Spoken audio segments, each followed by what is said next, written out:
Hey followers, this is your boy, Movie Maker Doug55.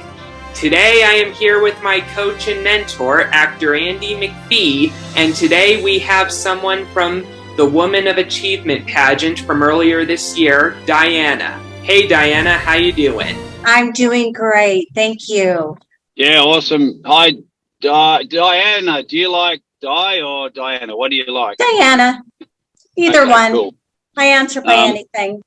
Yeah, because it's just, it's not an Australian, way of saying it, but I mean, generally all the people I know say, hi, Di, but I like to always ask first because, some people don't like their name shortened. But if you like Diana, I don't even care. Whatever you want to call me, I'll answer.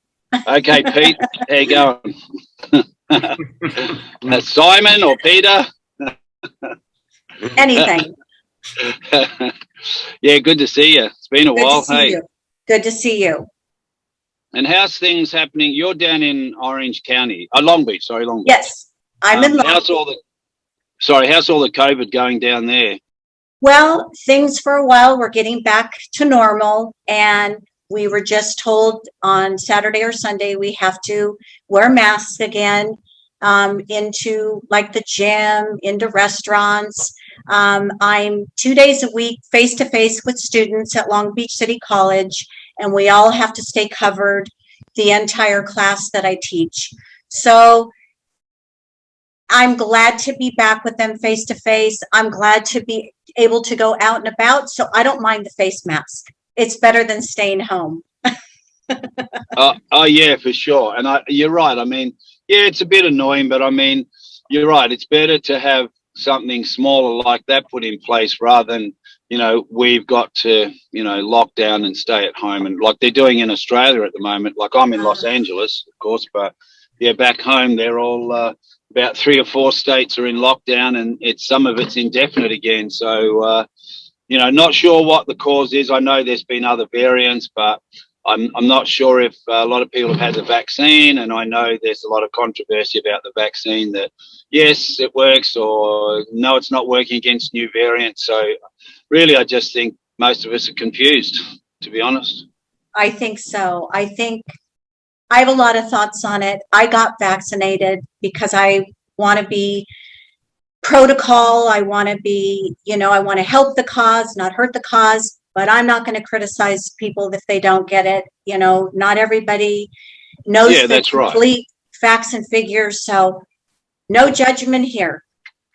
Yeah, no, I agree with you. If you want it, you do it. And it's just, yeah, I think it's helped. Like, I mean, LA, it's definitely helped, Definitely. For sure. Yes. Yeah. Well, look, let's start this wonderful interview with you, sharing your story and your journey. So, Douglas Kenny, I'll hand it back to you. Yeah, thanks, Andy. So, Diana, we start these off with a question, which is, what are you doing as far as pageants and your involvement in health and fitness, etc.? I am a kinesiology instructor at Long Beach City College for over 25 years. I also coach we are a nationally ranked cheer team, co-ed cheer team. And, for this past year, we've all been in lockdown, but recently I've been able to return back to school with my athletes. So that has been a dream. I have a really good team this year. I'm excited to move forward. As far as pageants, I'm able to go do some, appearances. I recently was at an appearance it's called His Little Feet, and it's an organization that gives shoes to homeless and underprivileged kids.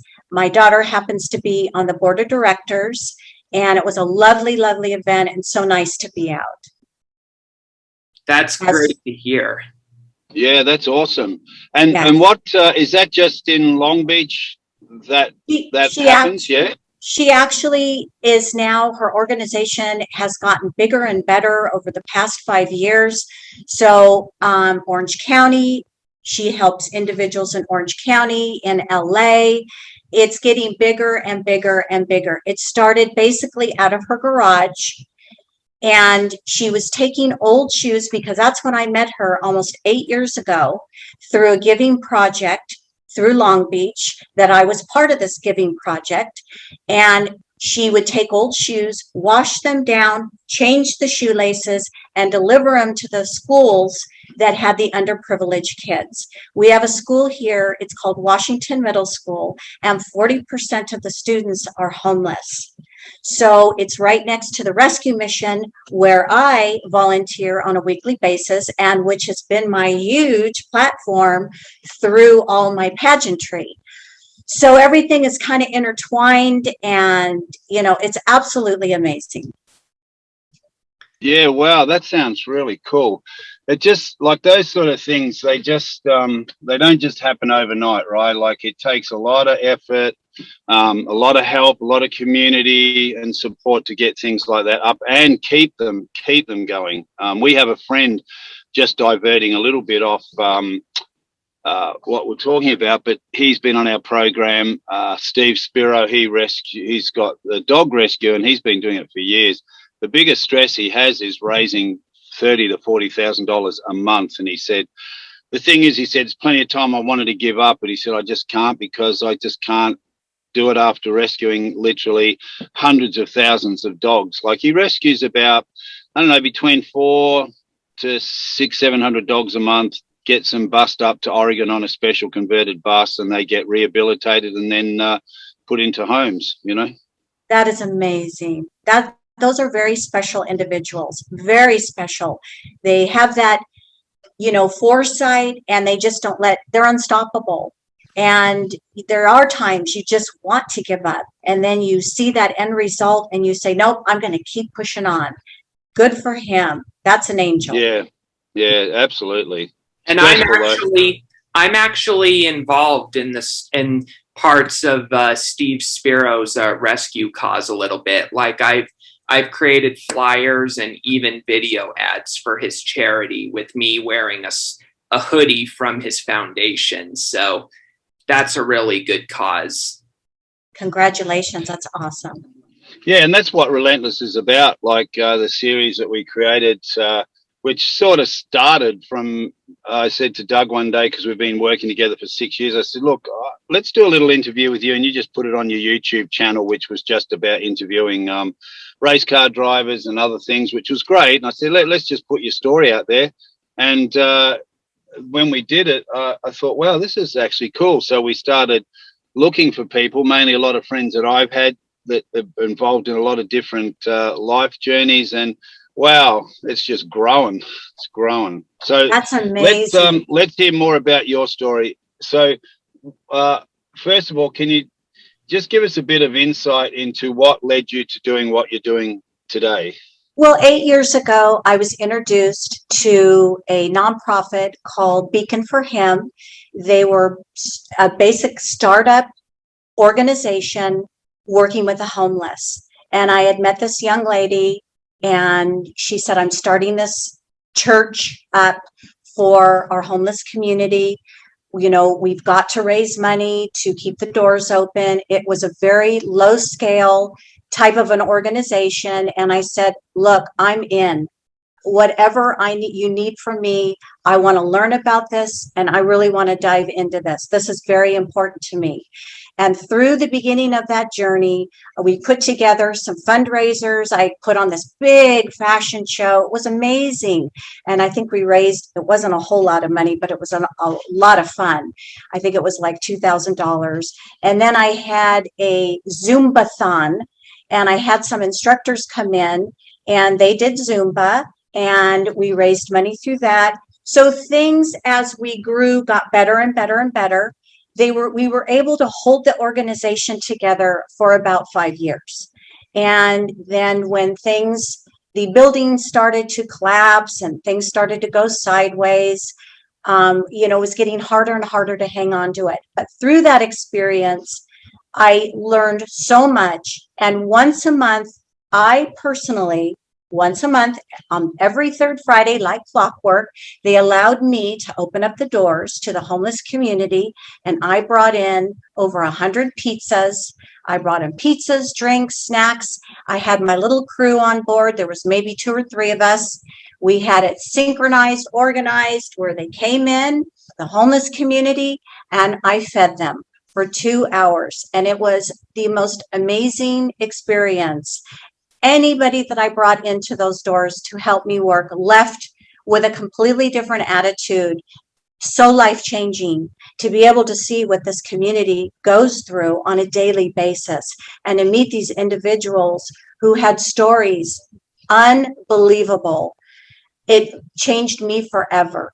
But through that experience, I was also introduced right around that time, about the 5-year mark that I had been doing that, to the Long Beach Rescue Mission, which was right around the corner from Beacon for him. They kind of coincided together. And I thought, why not? I love fast pace, so I'm going to go over to the rescue mission. So I signed up to work a night shift, and this is where you serve dinner to the community.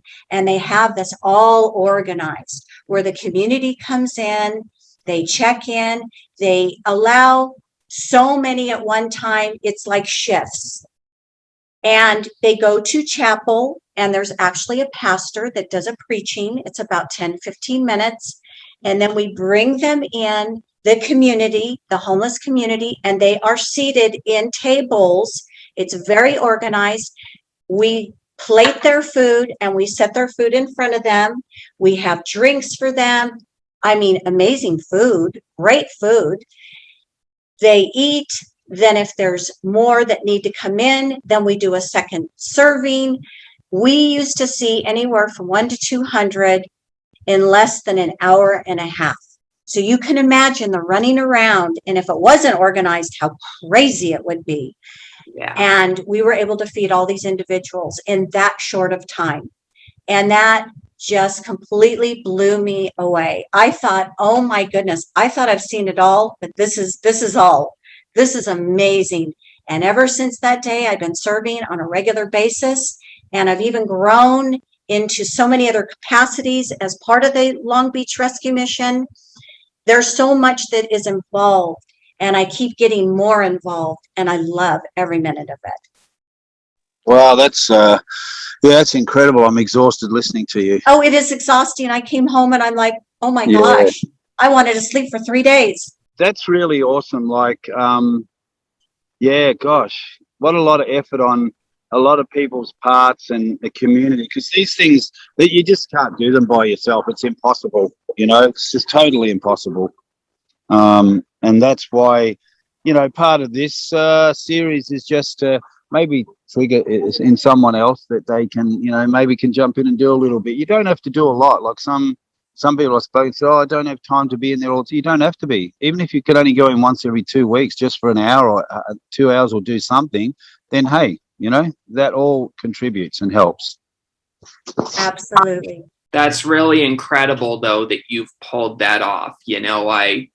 Running a charity, or even stuff like that, that's a big deal. And I 100% commend you. That's really inspirational. Like, I'm all about helping as many as you can, and so is Andy, and that's why we started this whole series. It's not just to promote things, it's to help others and sharing their journey as well. Absolutely.